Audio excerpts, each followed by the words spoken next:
Okay.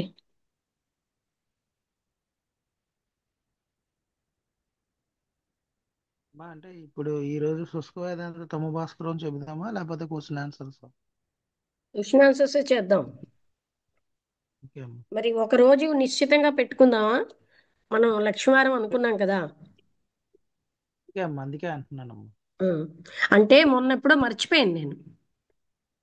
అవునమ్మా, ఒక రోజు మర్చిపోయారు చెప్పేశారు క్లాస్ ఆ రోజు. ఆ రోజు శుక్రవారం పెట్టుకున్నాం.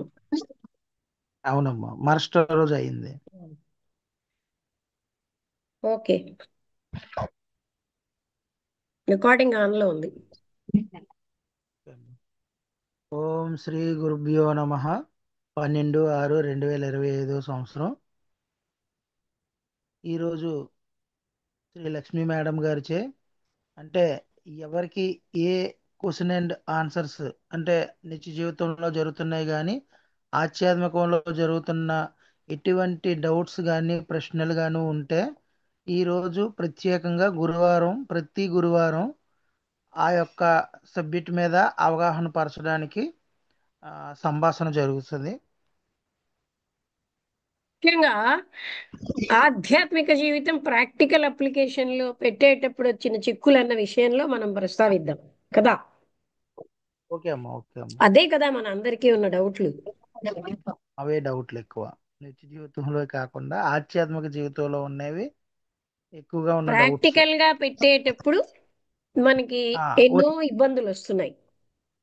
అవునమ్మా, అవునమ్మా.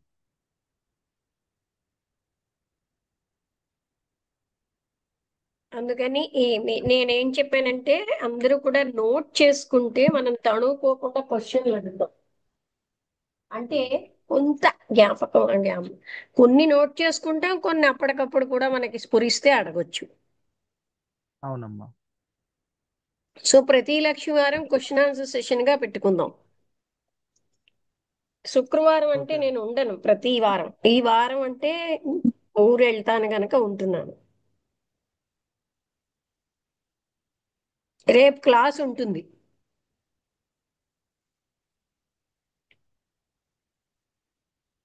ఒకటి వర్షాలు పడుతున్నాయి, రెండు ఊరు వెళ్ళాలి. అక్కడి నుంచి వచ్చే ఊరు వెళ్ళడానికి టైం ఉండదు. సరే, ఏమైనా అడగండి. అంటే ముఖ్యంగా ఆధ్యాత్మికమైన జీవితం ప్రాక్టికల్ అప్లికేషన్ లో ఆ, ఏమేమి ఇబ్బందులు వస్తున్నాయి, అదే కదా మనకి అందరికీ ఉపకారం. అవునమ్మా, అవునమ్మా.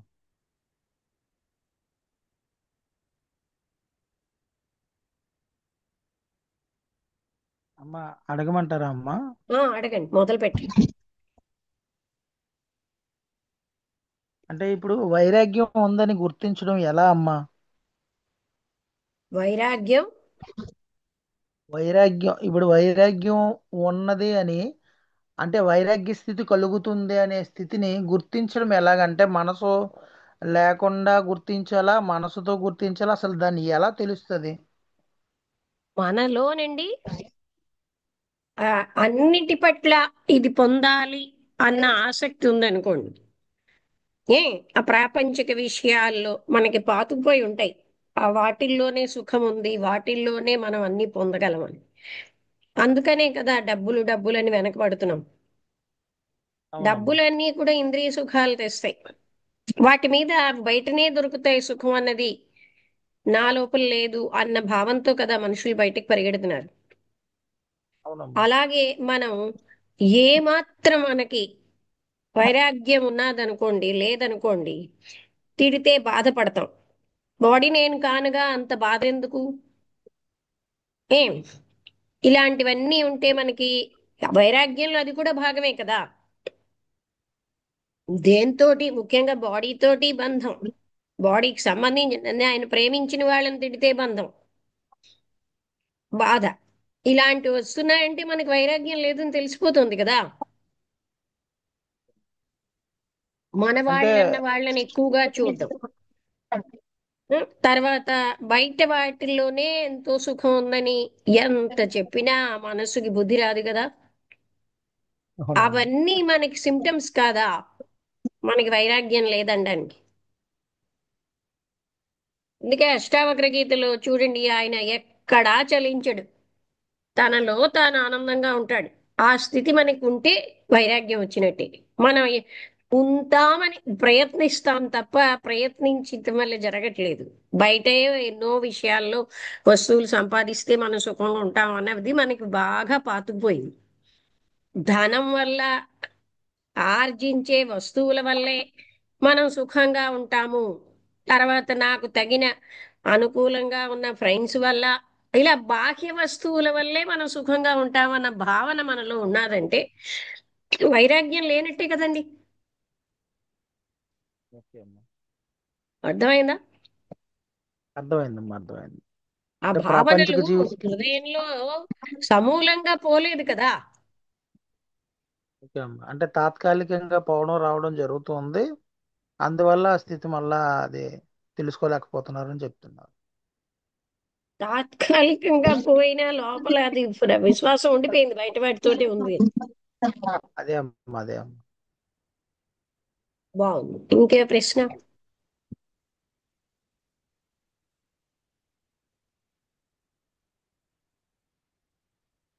మరి తన అదృష్ట దురదృష్టాలకి తానే కారకం అని చెప్తున్నారు కదా. అవును. మరి ఇప్పుడు ఈ ఈ దీనికి కర్మ ఎలా యాడ్ అవుతుందమ్మా? తన కర్మ వల్లే తనకి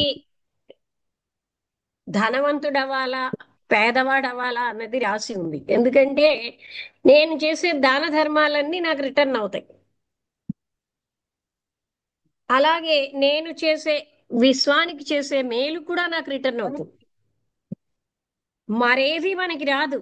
పక్కనే ఉన్న కోట్ల ఆస్తి, నవరత్నాల మధ్యలో ఉన్న ఒక రత్నం కూడా మనకు చెందదు మనలో దాన ధర్మాలు లేకపోతే. అదే విషయాన్ని శ్రీపాద వల్లభ చరిత్రలో వేదంలో దిట్టలైన ఘనాపాటీలు స్వర్గానికి వెళ్తే స్వర్గంలో ఆకలి దప్పులు ఉండవు అని వాళ్ళు విన్నారు. కానీ వీళ్ళకి ఆకలి, దాహం. ఎందుకని? వీళ్ళు ఈ ఏ రకమైన దాన ధర్మాలు చెయ్యలేదు. అంటే కనీసం బ్రాహ్మణులు పిండ ప్రదానం చేస్తారు కదా, తద్దినాలు పెట్టినప్పుడు కూడా ఆ బ్రాహ్మణులకి భోజనం, భోక్తలకు భోజనం పెడితే ఇంతెంత తినేస్తున్నారని బాధపడ్డారే గాని హృదయపూర్వకంగా పెట్టలే. అందుకని ఇంద్రుడు ఓకే, వచ్చి ఓకే. వీళ్ళ యొక్క జ్ఞానానికి, ఘనాపాఠీలు కదా వేదం బాగా తెలుసు గనక, ఓహో ఆహా మీరు ఎంత గొప్పవారని పొగిడేవాడు. సాక్షాత్తు ఇంద్రుడే వచ్చి పొగిడేవాడు. మొదటి రోజు ఆ, పొగిడేడు, రెండో రోజు పొగిడేడు, ఇంకా వీళ్ళ ఆకలి ఆ దాహం తట్టుకోలేక మూడో రోజు మేము విన్నాం స్వర్గంలో అసలు ఆకలి దప్పులు ఉండవని. అంటే కానీ మాకు ఆకలి దహించేస్తోంది.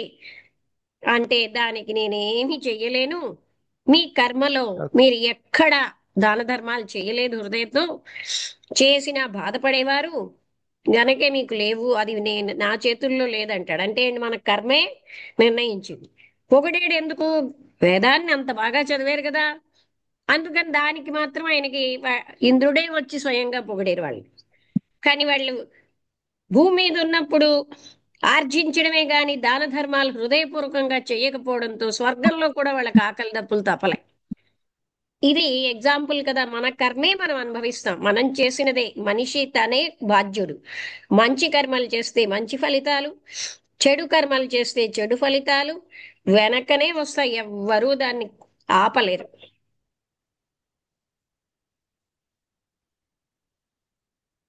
ఓకే అమ్మా.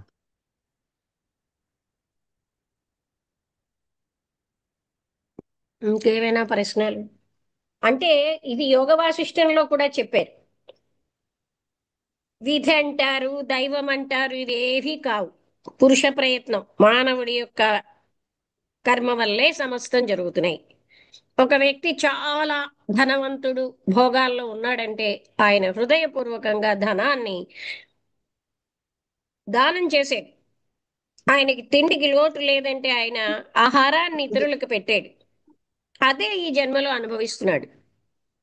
కొంతమంది ఎంత ఉన్నా వాళ్ళు సుఖం ఉండదు. అంటే ఏడుస్తూ దానం చేస్తే అదే వస్తుంది. డబ్బు ఉంటుంది కానీ డబ్బు సుఖం ఉండదు.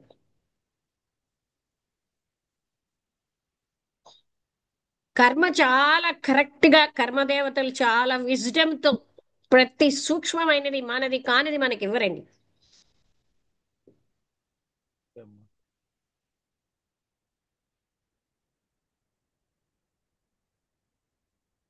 ఇంకేమైనా ఓకే అమ్మా. ప్రశ్న? ఉమ్. ఇంకెవరైనా అడగమని. ఇంకెవరైనా అడగండి ఈ లోపల మళ్ళీ రమణ ఛాన్స్. అంటే ముందు నుంచి నోట్ చేసుకోండి, అప్రయత్నంగా వచ్చినవి అడగొచ్చు. ముఖ్యంగా ఆధ్యాత్మిక సాధన అప్లై చేసేటప్పుడు ఇబ్బందులు, అదే కదా మనందరికీ తపన. అవునమ్మా, అవునమ్మా. ఆధ్యాత్మిక విషయాలు నిత్య జీవితంలో పెట్టేటప్పుడు వచ్చిన ఇబ్బందులు. అవునమ్మా.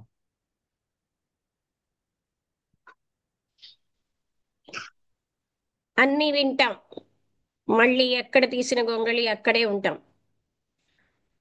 ఓకే, ఎవరైనా అడగొచ్చు, ఏ రకమైన అడగొచ్చు, నేను ట్రాన్స్లేట్ చేస్తాను దాన్ని నా మన భాషలోకి.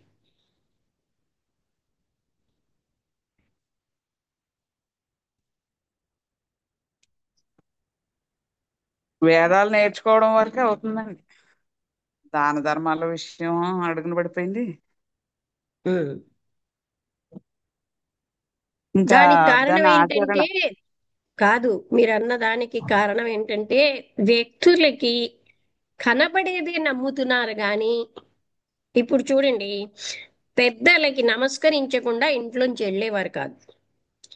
ఏ ఉమ్, పెద్దల్ని ఎక్కడ చూసినా నమస్కరించేవారు. ఇంకా ఒరిస్సాలో మామగారిని కోడలు రోడ్డు మీద చూసినా, ఈ కోడలు పెద్ద ఆఫీసర్ అయినా ముసుగేసుకుని సాష్టాంగ నమస్కారం కాకపోయినా నమస్కరిస్తుంది, కొడుకైతే సాష్టాంగం చేస్తాడు, కాళ్ళకి నమస్కరిస్తారు. అక్కడ ఉమ్, చిన్నతనం ఫీల్ ఎవరు. ఉమ్, అలాంటిది, అంటే ఆ నమస్కరించడం అది మనకి ఎంత మంచిదో అన్నది మనకి, ఆ ఆశీర్వచన బలం ఎన్నో గొప్పగా ఎన్నో శక్తులు ఇస్తుంది. కానీ ఇప్పటి వాళ్ళకి కనబడే వాటినే నమ్ముతున్నారు. అవునండి. దానివల్ల ఇలాంటి వాటి మీద విశ్వాసం, కనబడేది కనబడని ఎన్నో శక్తులు మనని రక్షిస్తున్నాయి. ఆ విషయం చాలా మందికి తెలియక ఆ ఆ నిధులని వాడుకోవట్లేదు. అవి నిధులే. ఉమ్, అవునండి. కనబడేటటువంటి బలమైన ప్రోటీన్ తింటే నాకు బోల్డ్ శక్తి వస్తుంది అన్నది నమ్మినంతగా ఆశీర్వచన బలం ఇంత పని చేస్తుందని నమ్మరు. లేదండి. అది నమ్మక అది నమ్మట్లేదు. అసలు దాని వైపు వెళ్ళడం లేదు. ఎంత తెలుసుకున్నప్పటికీ కూడా. అది అంటే ఇప్పుడు మనకి ఏంటంటే డౌట్స్ గానే ప్రయత్నం చేద్దాం. ఎందుకంటే మనం ఏం చేస్తున్నాం, ప్రాక్టికల్ అప్లికేషన్ వచ్చేసరికల్లా ఇంకోటికి ఇచ్చేస్తున్నామే, నాది నాది అన్నది అన్న ఏడుపే గాని, ఆ ఉమ్, ఇవ్వడం అనేది బ్యాంక్ బ్యాలెన్స్ ఉంచుకున్నట్టే. ఎంత ఇస్తే అంత వస్తుంది అనే విషయం, ఉమ్, ఆ హిడెన్ వాల్యూ మరిచిపోయి ఉమ్, సంతృప్తిగా చాలా మంది ఇవ్వలేకపోతున్నారు. భోజనం పెట్టినప్పుడు కూడా ఇంత డబ్బులు అయిపోయాయని బాధపడతారు. అవునండి. నిజంగా భోక్తకి కాళ్ళకి నమస్కరించేవారు. నీ వల్ల కదా నాకు సేవావకాశం వచ్చింది అని. మన సాంప్రదాయం ఏమిటంటే భోజనం చేసిన వాళ్ళకి దక్షిణ ఇచ్చి, అంటే డబ్బులు ఇచ్చి నమస్కరిస్తాం. ఆ, అంటే సేవావకాశానికి నువ్వు అవకాశం ఇచ్చేవయ్యా అని. కానీ అవునండి. ఇప్పటి వాళ్ళకి ఎలాగా డబ్బులు, ఆ ధనము, వస్తువులు ముఖ్యమైపోయి నాదన్నది అవును. ఇచ్చేస్తున్నానే అనే బాధ. ఎందుకంటే అది నాది అని గట్టిగా ఉండిపోయింది. ఆ నాది అన్నది నాదా, దైవానుగ్రహం లేకపోతే పైసా ఉండదు మన దగ్గర. అవును. అంటే ఇక్కడ ఒక రకంగా చెప్పాలంటే మన కర్మని బట్టే మనకు అన్ని వస్తాయి. క- అదేనండి. ఆ కర్మ కర్మ వచ్చిందని ఇంక దాన్ని వదిలేసి కూర్చుంటే ఎలాగండి? కర్మ వచ్చింది, దానికి పురుష ప్రయత్నం ఉండాలి కదండి. పురుష ప్రయత్నం చేసినప్పుడే కర్మ వదులుద్ది. ఇక పురుష ప్రయత్నం లేకుండా ఉమ్. కర్మ వచ్చిందని పురుష కూర్చుంటే ప్రయత్నం అంటే దేని. చూడండి, కర్మని మనస్ఫూర్తిగా స్వీకరించితే మనలో కొన్ని టాలెంట్స్ పెరుగుతాయి, సహనం ఆ, పెరుగుతుంది, మనకి ఆ, అవగాహన చేసుకునే శక్తి వస్తుంది. కానీ మనం ఫైట్ అవుట్ చేస్తాం, కర్మ చేస్తాం, ఫలితం రాకూడదు. అది అధర్మం, ఉమ్, అంటే లాస్ కి ప్రకృతి నియమాలకు విరుద్ధం. అందుకే మన ఉమ్, జీవితాలు దుఃఖభూయిష్టంగా ఉంటాయి. అవునండి. ఇప్పుడైతే ఆ ఇప్పుడు జనక మహారాజుకి పరీక్ష పెట్టారు. పరీక్ష పెడితే మరి ఆయన అదేంటి, వర్షం వస్తుంది. అందరూ వచ్చేదాకా ఆగిన జనక మహారాజు వచ్చిన తర్వాతే మొదలు పెట్టేవాడంటే యాజ్ఞవల్కు మహర్షి. మరి సభలో చెప్పడం. అయితే మరి ఆయన చూసి అసూయ చెందితే అప్పుడు ఆయన ఇది వీళ్ళు ఊరు తగలబడిపోతుందని సృష్టించాడంట ఆ గురువు గారు. ఊరు తగలబడిపోతుందంటే నిజంగానే తగలబడిపోతుంది కావచ్చని ఈ సన్యాసులందరూ గోచిగుడ్లు వెతుక్కుంటా పరిగెట్టారంట. ఈయన జనక మహారాజు మాత్రం ఎటు వెళ్ళకుండా అలాగే నిలబడిపోయాడంట. అప్పుడు వాళ్ళ గోచిగుడ్లు తగలబడలేదు, ఏమీ తగలబడలేదు, మిథిలా నగరమో తగలబడలేదు. కాకపోతే వీళ్ళు కంగారు పడిపోయారు. ఎందువల్ల వీళ్ళకి ఆ నిశ్చల తత్వం అనేది బుద్ధి లేక ఆయన అవమానించారు, అనుమానించారు. అది గురువు గారు సరి చేశారు అనమాట అండి. అలాగే కొంచెం నిదానిస్తే ఏమీ ఉండదండి. నిదానించకుండా కంగారు పడితేనే ఇవన్నీ వచ్చి కూర్చుంటున్నాయి. ఇప్పుడు వాన రానివ్వండి, ఎండ రానివ్వండి, ప్రకృతి ధర్మాలు అయ్యి వస్తూనే ఉంటాయి, పోతూనే ఉంటాయి. అయ్యో, అలా నిలబడగలిగితేనే మరి రికాబులో కాలు పెట్టే లోగల నీకు జ్ఞానం అందిస్తానన్నాడు. ఇప్పుడు చూడండి, తను మన దాన్ని బ్యా అవును, బ్యాంకుకి వెళ్ళి డబ్బులు దాచుకోవడంలో ఉన్న ఆనందం కనబడనటువంటి ఆస్తి. ఉమ్, ఎంతో మందికి భోజనం పెట్టిన ఇంట్లో చల్లదనం ఉంటుందండి. ఒక ఉమ్, సత్రం నేను వెళ్ళినప్పుడు ఏంటి ఇంత బాగుంది అనుకున్నాను. అక్కడ నిరంతర ఉమ్, అన్నదానం జరుగుతుంది. నిరంతర ఉమ్, అన్నదానం జరిగిన దగ్గర హృదయం లోపల నుంచి శాంతి వస్తుంది. అందుకని అవును. మనం అది తెలియక అయ్యో నాది పోతుంది అనే బాధపడుతున్నాం గాని ఉమ్, అది ఒక మంచి కార్యం అని చాలా మందికి కనబడేటటువంటి భౌతికతను నమ్ముతున్నారు. ఆ, అదే అండి, దాన్ని సేవావకాశాన్ని వదిలేసుకోవడానికి. వెతుక్కోవాలండి. మనం ఆ, వెతుక్కుంటే గాని సేవావకాశం రాదు. అవునండి. ఆ విధంగా మనకి వైరాగ్యం కలగడానికే ప్రయత్నం ఎక్కువ చేయాలండి. వైరాగ్యం కలిగితేనే జ్ఞానానికి వస్తాంలేండి చాలా వరకు. అయినప్పటికీ నిలుస్తుంది, కూడా దాన్ని జ్ఞానం నిలబెట్టాలి. నిలవదు లేకపోతే. నిలబడదండి. ఆ, అదే మరి అందుకే సాధన చతుష్టయ సంపత్తి ముందరలోనే చెప్పాడు కదండి, వైరాగ్యం గురించే కదా. నిత్యమైంది అవును. ఏదో అనిత్యమైంది ఏదో తీసేయమని. నిత్యమైంది ఉంచుకో, ఆ అనిత్యమైంది దాన్ని తీసేయమని చెప్పి ముందరే చెప్పాడు. ఈ 4 సాధనలు ఎందుకు చెప్పారంటే ఇప్పుడు అదే ఈ ఆ లోకాలు ఈ లోకాలు యథార్థం అనుకుంటావేమో, అది కాకి రెట్టవలే, అవన్నీ అబద్ధం. కాకి రెట్టవలే చూడాలి తప్ప అలాగా అయ్యే సత్యం అనుకోకూడదు అని చెప్పి ఈ 2వ సాధన చెప్పారు. మరి 3వ సాధన ఎందుకు చెప్పారు అంటే ఈ ఈ లోక భోగాలు ఆ లోక భోగాలు అసత్యం అని తెలిసినప్పటికీ కూడా ఋషులకి ఇంద్రియ నిగ్రహం లేక ఎవరైనా భిక్షకి ఎక్కడికైనా భిక్షకి వెళ్ళినప్పుడు వాళ్ళని శపించడం జరుగుతుంది, వాళ్ళని తిట్టడం జరుగుతుంది. కాబట్టి అది కూడా నిగ్రహించడానికి సమాధి షట్క సంపత్తి చెప్పారు. ఆ దాన్ని ఇవి 3 ఉంటేనే ఈ ముముక్షత్వం అనేది నిలబడుతుందని చెప్పి 4వ సాధన కూడా. ఋషులకే కాదండి, మనందరికీ కూడాను. ఋషులంటే మనమే కదండి మరి. ఇంకా అప్పుడంటే ఆ కాలంలో ఋషులు అయ్యారు. ఇప్పుడు మనం నేర్చుకుంటున్నాం కాబట్టి మరి అంటే మనకు కూడా మనం ఇప్పుడు కదండి. మీరు ఋషులు అనగానే వాళ్ళెవరో పైన ఏవో సాధనలు చేసిన వాళ్ళు కాదు. మనందరికీ కూడా ఆ ఆ సమాధి, ఆ సమధమాది, ఆ చతుష్ట అంటే షష్టం 6 లక్షణాలు ఆ ఉంటేనే మనం ముందుకు వెళ్ళగలం. ఆ అవునండి. ఆ విధంగా అభ్యాసం చేస్తేనే అయితే దానిలో భాగ్యలక్ష్మి నిలవగలుగుతామండి. గారు, ఆ ఇది డౌట్స్ అడిగే సెక్షన్. ఆ ఈ రోజు మనం క్వశ్చన్స్ ప్రాక్టికల్ అప్లికేషన్ లో ఇది ఆ నాకు ప్రెస్ అవుతోంది. ఇప్పుడు ఇందాక ఆ తను అడిగాడు కదా, నాకు ఉమ్, వైరాగ్యం ఉన్నట్టు ఎలా తెలుస్తుంది. అలాగా ఉమ్, అలాంటి క్వశ్చన్స్ అందరికీ అడిగే అవకాశం కోసం ఒక రోజు క్వశ్చన్ ఆన్సర్ సెషన్ పెట్టుకుందాం. ఆ ఆ ఎవరైనా అలాగేనండి. అడగొచ్చు. అంటే క్వశ్చన్ అడగడం, దానికి ఆ, అది అడగగలగడానికి అలవాటు చేసుకోవాలి మాటల్లో పెట్టడానికి. అవునండి. సిన్సియర్ సాధన చేస్తూ ఉంటే అవన్నీ వస్తాయండి, మనకి ఆ ఆటంకాలు తెలుస్తాయి. ఆ, ఎందుకంటే ఇంకెవరైనా అలాగేనండి. ప్రశ్నలు వేస్తారా? నమస్తే అమ్మ, నేను ఈశ్వరరావుని. చెప్పండి. నేను గత మండే నుంచి ఆనియన్ అనేది ముట్టుకోకూడదు, తినకూడదని డిసిషన్ తీసుకొని ఆ రోజు నుంచి తినడం మానేస్తున్నానమ్మా. బట్ ఏమిటి బయటికి వెళ్ళేటప్పుడు కూడా ఏమిటి ఇంట్లో ఒకసారి నాన్ వెజా? ఆనియన్ అమ్మా, ఆనియన్ నాన్ వెజ్ ఎప్పుడో ఆనియన్. తినడం ఓకే మానేశాను. ఓకే. Okay onion okay. కూడా తినకూడదు అని నిర్ణయం తీసుకొని ఆ రోజు నుంచి ఎక్కడ అంటే ఊర్లు బయట ఊర్లు కూడా వెళ్తున్నాను కదా, అక్కడ కూడా ఎందులోనూ ఉంటుంది కాబట్టి అది తినడానికి కొద్దిగా ఇబ్బంది అవుతుంది. అయినా కానీ దాన్ని ఇది చేస్తున్నాను. ఫ్రూట్స్ ఏమైనా తీసుకోవచ్చమ్మా? అలా తిండి తినే కంటే ఫ్రూట్స్ తీసుకొని ఉండొచ్చా, పర్వాలేదా? ఒకటి చెప్పనా, అత్య చెప్పండి. అవసర పరిస్థితులలో అది పర్వాలేదు. ఏంటంటే ఉమ్, మనకి బయట వెళ్ళాం, 10 మందికి భోజనం వండారు. అప్పుడు ఆ వ్యక్తి భోజనం పెట్టేటప్పుడు మీరు ఆనియన్ వేసారా, నేను తినండి అన్నాం అనుకోండి, అది ఉమ్, రైట్ కాదు. దీనికి ఒక చిన్న విషయం చెప్తాను. ఈ చెప్పండి. కిషోర్ రాజేష్ వీళ్ళిద్దరూ, రాజేష్ ఉన్నాడు ఇప్పుడు కదా, అవును. రాజేష్ ఉన్నాడా, వీళ్ళు ఉన్నారమ్మా, ఉన్నారు. ఉన్నాను మేడం. మంత్రాలయం వెళ్ళారు. ఆ మంత్రాలయంలో వాళ్ళు అక్కడ రాఘవేంద్ర స్వామి యొక్క చరిత్ర తెలుసుకున్నారు.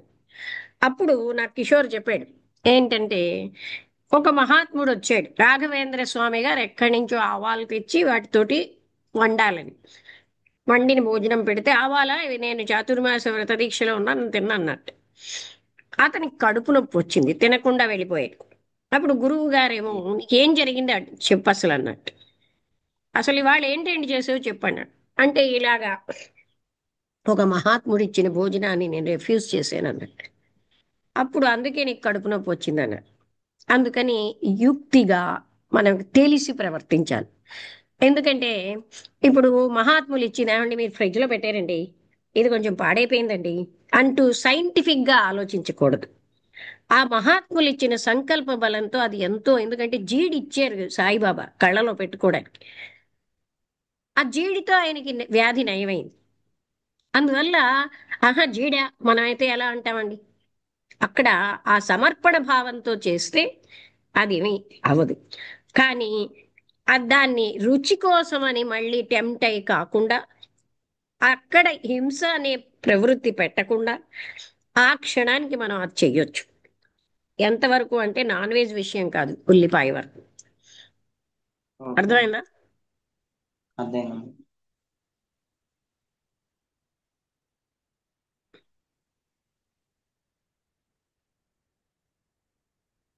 మనం అన్ని చోట్ల సైన్స్ నాకే తెలుసు, శుభ్రం నాకే ఉంది అంటూ మనం చాలా అలాగా అప్లై చేస్తూ ఉంటామే, అది రైట్ కాదు. ఎందుకంటే దత్తాత్రేయులు వారు కుళ్ళిపోయినటువంటి గాడిద మాంసం తిను అన్నాడు తన వెనకాల ఆయనని పిలుస్తూ పరిగెడుతున్న బ్రాహ్మడిని, వస్తున్న బ్రాహ్మడికి. ఆయన అది తీసి మూట కట్టుకున్నాడు. వాళ్ళు అలా పరీక్షలు పెడతారు. ఆ సర్వ సమర్పణలో సమస్తం జరుగుతాయి. తర్వాత గురు కృపతో అవన్నీ కూడా ఏవి మన్ని ఇబ్బంది పెట్టం.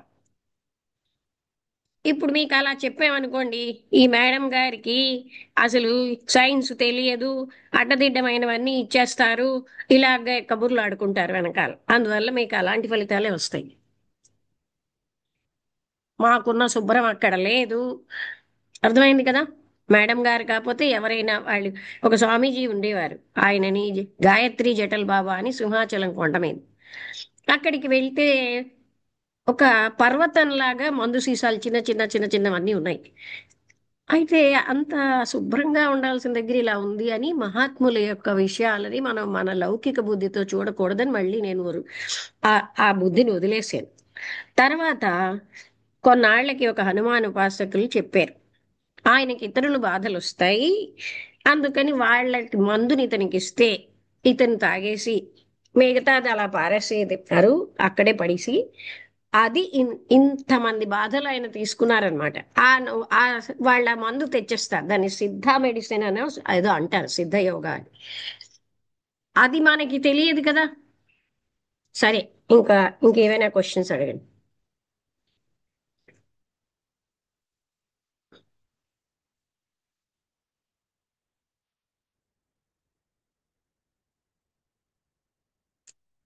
మీరు రాసుకుని ఉంటే ఒకటి తర్వాత ఒకరు టైం వేస్ట్ అవ్వకుండా అడుగుతారు. సంసిద్ధత, ఇందాక రాజేష్ ఫోన్ చేసి చెప్పాడు, నేను ఎప్పటి నుంచి రాసుకుంటున్నానో ఆధ్యాత్మికమైన నోట్స్, నాకు ఎంతో హాయిగా ఆనందంగా ఉంది, మళ్ళీ ఆ నోట్స్ చదువుకున్నప్పుడు ఇంకా క్లియర్గా అర్థమవుతుంది అని చెప్పారా లేదా రాజేష్? చెప్పారు మేడం. కనుక రాసుకోవడం అనేది ఏమిటో చేదస్తాం అలా అనుకోకూడదు. ఏ ప్రయత్నం చేయకుండా ఏం వచ్చేస్తుందండి? మనం చెయ్యవలసిన ప్రయత్నం చెయ్యాలి. అందులో ఆధ్యాత్మిక విద్య.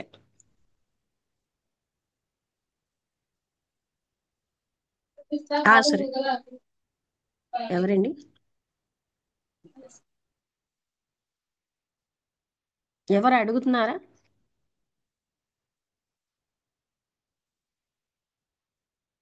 ఇంట్లో మాట్లాడుకుంటున్నారు. అమ్మా, ఆ, నేను అడుగుతానమ్మా. ఆ, ఇప్పుడు ఒక తప్పు చేసామమ్మా, ఆ ఆ. తప్పును సరిదిద్దు తప్పుల్లో ఇంకా ఆ ఇంకా తప్పులు ఎక్కువ అవడానికి గల కారణం ఏంటంటారు? తప్పులు ఎందుకు ఎక్కువ అవుతాయండి? సరిదిద్దుకోవడంలో మనకే కానీ సిన్సియర్గా ఉంటే తప్పులు ఎందుకు ఎక్కువ అవే? వాళ్ళు ఎదుటి వాళ్ళు మనని నిందిస్తారు, అది మనం ఆహా, భరించాలిగా. చేసిన కర్మ ఉంది కదా. ఓకే అమ్మా. అక్కడ సహనంతో మనస్ఫూర్తిగా అది చెప్పగలగాలి తప్ప నిందించారని వాళ్ళ మీద కోపం తెచ్చుకుని పౌరుషపడి ప్రతి సమాధానం చెప్పి మళ్ళీ కర్మ చేసుకోవడం, ఎక్కువ చేసుకోవడం కాదు.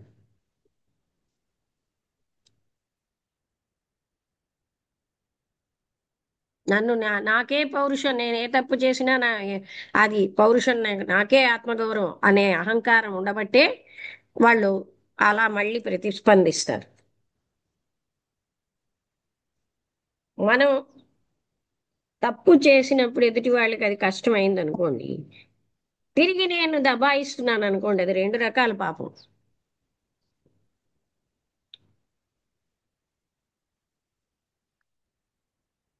అర్థమైందమ్మా.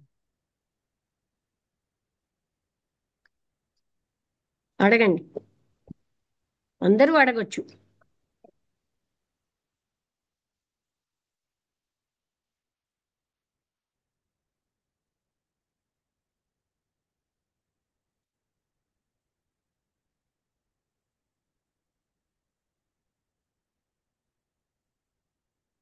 నేను లాస్ట్ టైం కూడా చెప్పాను, మీరు నోట్ చేసుకోండి, మనకి టైం వేస్ట్ ఉండదు. మీ ఒకరి తర్వాత ఒకరు అడుగుతూ ఉంటారు, కానీ మనకు అన్నిటికీ టైం ఉంటుంది, వీటికి టైం పెట్టుకోవట్లేదు. పెట్టుకుంటే మనకు కావలసినవన్నీ మనం డిస్కస్ చేయొచ్చు. ఎందుకంటే చాలా ఉంటాయి మనకి లైఫ్లో.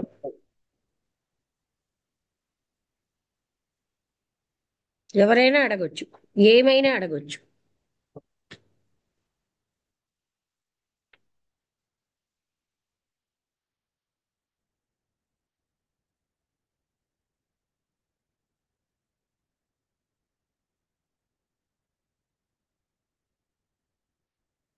మీరు రాసుకోలేదా?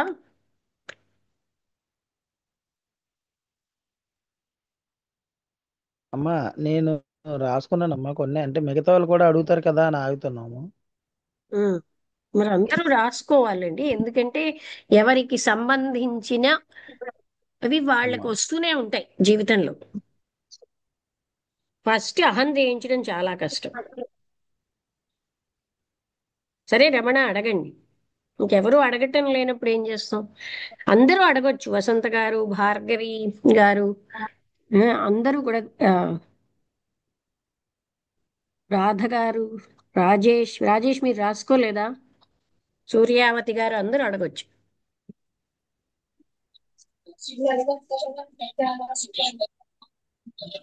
ఏంటండి?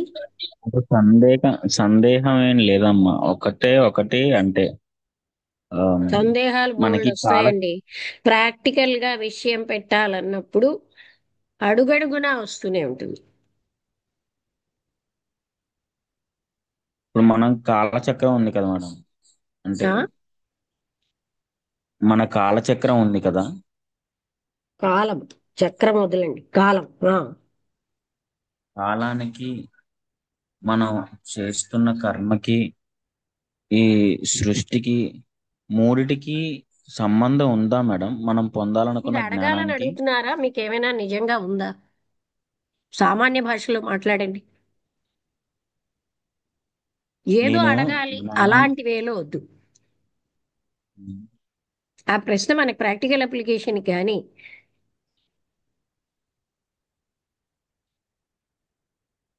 మీ ప్రశ్న గొప్పగా ఉందా అన్నది ముఖ్యం కాదండి. ప్రశ్న మీకే అర్థం కానిది అడుగుతున్నారు. ఆ సంబంధంతో మనకు సంబంధం ఏంటండి? కాలం సంగతి మనకు తెలుసు ఎలాగా. అందుకని సింపుల్గా మనం ప్రాక్టికల్ అప్లికేషన్లో ఏమి ఇబ్బందులు వస్తున్నాయి అడగండి. Okay madam. ఎందుకంటే ఇలాంటి క్వశ్చన్స్ అడగడం వల్ల థీరీగా బుర్రలో పెట్టుకోవడానికా? అది ఎందుకు ఆ క్వశ్చన్ మనకి? ఏముందో మనకు అర్థం అవుతూనే ఉంది. వర్షాకాలంలో వర్షం పడుతోంది, అలాంటివి తెలుసు.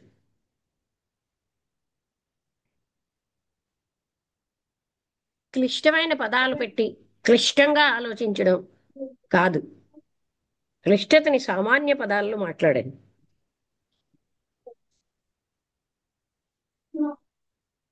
సృష్టి అనంతం. సృష్టిలో ఏ కారణాన్ని దృష్టిలో పెట్టుకుని అడుగుతున్నారు? ఇవన్నీ కూడా సింపుల్గా అడగాలి. మానవ సహజీవితం గురించి మేడం, అంతే. మామూలు మాటల్లో అడగండి. ఆ, మీరు ఫేస్ చేస్తున్న ప్రాపంచికంలో ప్రాబ్లం మీరు అడగండి. మీరు జనరల్గా అలా వాళ్ళకి వీళ్ళకి సంబంధించినవి కాకుండా మీకు ఏ ప్రాబ్లం వచ్చింది అవి అడగండి సింపుల్ భాషలో. ఇప్పుడు ఓ, నేను ఒక ఇంటర్వ్యూకి వెళ్ళాను మేడం. ఉం. అక్కడ నా అటెన్షన్, సబ్జెక్ట్ నాలెడ్జ్ అండ్ వాళ్ళు అడిగినప్పుడు స్పాంటేనియస్ ఆన్సర్స్ ముఖ్యం. నువ్వేం చేసావు అని అడిగినప్పుడు ఎంబీఏ చేశానని చెప్పాను మేడం. వాళ్ళు నీకు ఎక్స్ట్రా కమ్యూనికేషన్ స్కిల్స్ అండ్ వీటి గురించి అడిగారు. అంటే పరిస్థితికి తగ్గట్టుగా, ఆ, అక్కడ ఉన్న వాతావరణానికి తగ్గట్టుగా నిన్ను నువ్వు మార్చుకోగలనా లేదా? అంటే అక్కడ డెసిషన్ మేకింగ్ ఇంపార్టెంట్, ఆ ఉన్న పరిస్థితిని ఎదుర్కొని నిలబడడం ఇంపార్టెంట్. దాంట్లో నేను మనస్సును అప్లై చేస్తున్నాను, కానీ ఒక్కోసారి ఆ తట్టుకొని నిలబడడానికి నాకు రకంగానూ భౌతికంగా కానీ మోరల్గా కానీ సపోర్ట్ రావడం లేదు, అంటే చుట్టుపక్కల వాళ్ళ నుంచి. అప్పుడు చుట్టుపక్కల వాళ్ళ నేను నుంచి దేన్ని ఎలా ఫేస్ చేయాలి? వస్తుందండి? వాళ్ళు అడిగిన ప్రశ్నకు సమాధానం మీరు ఇవ్వాలి. ఒక చుట్టుపక్కల వాళ్ళు ప్రాంప్టింగ్ చేస్తారండి.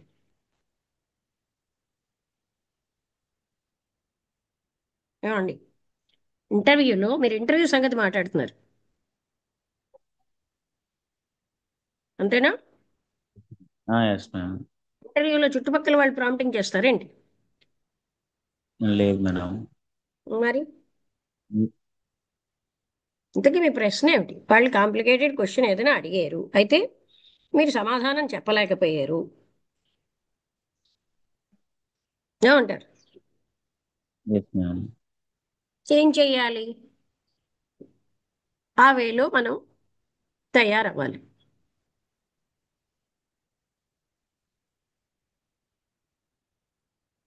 మనం ప్రిపేర్ అయిన వేలో వాళ్ళు అడగకపోవచ్చు.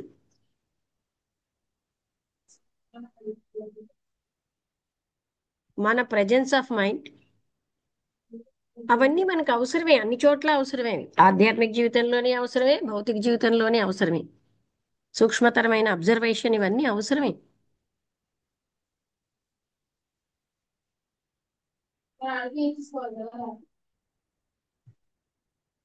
మీరు అడిగే ప్రశ్న ఏంటంటే పక్క వాళ్ళు ఎవరు హెల్ప్ చేస్తారండి? అది వాళ్ళు అలా హెల్ప్ చేసినా ఒప్పుకోరు కదా.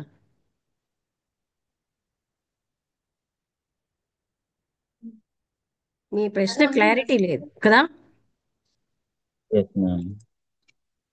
అందుకే నేను అంటున్నాను, క్లిష్టమైనవి కాకుండా ముందు ప్రశ్నని ఫార్మేట్ లో పెట్టండి.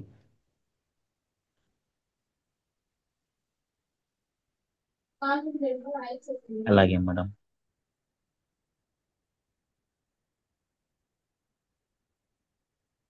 సింపుల్ గా ఆలోచించి అసలు నాకేంటి కష్టం అది పెట్టండి. అందుకే అంటున్నాను, రాసుకుంటూ ఉంటే మీకు మీరు ఏంటి అడగదలుచుకున్నారు మీకే క్లారిటీ వస్తుంది. మీకే క్లారిటీ లేకపోతే ఎలాగా? అక్కడ ప్రశ్న ఏమిటి? చుట్టుపక్కల వాళ్ళు ఇంటర్వ్యూలో సహాయం చెయ్యరు కదా. అవును. మనకున్న విజ్డమే పనిచేస్తుంది.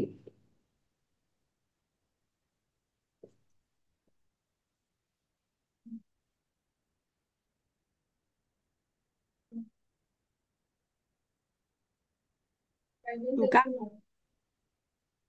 ఇవే అంతే కాదు, మేడం. ఏవైనా అడగొచ్చు మీరు. ఉం. ఇందాకలా భాగ్యలక్ష్మి గారు చెప్పినట్టుగా వింటున్నాం కానీ మాకు యాక్టివిటీలోకి మనం పెట్టట్లేదు.